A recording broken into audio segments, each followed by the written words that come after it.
Daihatsu est un constructeur japonais appartenant à Toyota, ce qui explique la présence de l'ancienne Yaris dans sa gamme. Cette ancienne Yaris a été rebaptisée Charade et a juste changé ses logos par rapport à la Toyota. Une seule motorisation et une seule finition au programme, il s'agit d'un 1,3 litre de 100 chevaux, celui de la Yaris donc. Seul choix proposé, une boîte manuelle ou automatique. A l'intérieur, on retrouve dans son intégralité la planche de bord de l'ancienne Yaris avec son compteur central uniquement visible par le conducteur. La qualité des plastiques est assez moyenne, mais l'assemblage est correct. Cette Charade Yaris se distingue surtout par le nombre important de rangements, y compris celui situé devant le volant, original et pratique. Le petit 1,3 litre et ses 100 chevaux suffisent amplement à cette Charade car elle est assez légère. La Charade peut aller sur autoroute sans problème, même si le niveau sonore est trop élevé à haute vitesse. La commande de boîte manque de précision, mais le comportement ne pose pas de problème, le faible poids rendant la Charade presque dynamique lors des changements d'appui.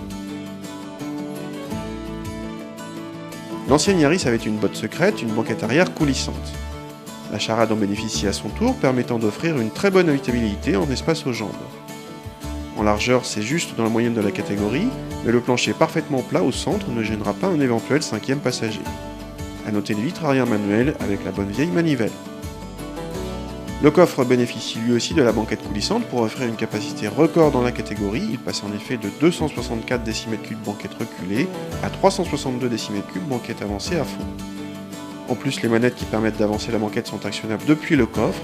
Enfin, cette même banquette se rabat en 2 tiers 1 tiers, mais le plancher obtenu n'est pas plat.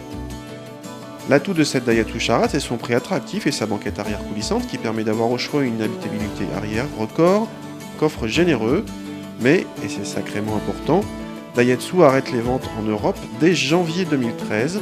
Certes, le constructeur promet de suivre ses clients pour l'après-vente, mais le réseau sera forcément diminué.